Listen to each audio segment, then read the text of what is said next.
Hi everyone, in front of me I've got Samsung Tab Active 3 and let me share with you how to check the serial number of this device. So let's start with the fastest way of checking this number.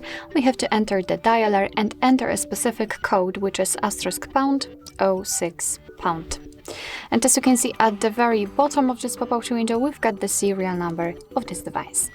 So let's tap on OK and let me show you another way which will be useful if for some reason the secret code won't work or you will simply forget about it. So let's enter the settings, then let's go back, not go back, but go down in this list. So scroll down to the very bottom and tap on About Tablet. And as you can see right here in this kind of highlighted information area, we've got the serial number of this device.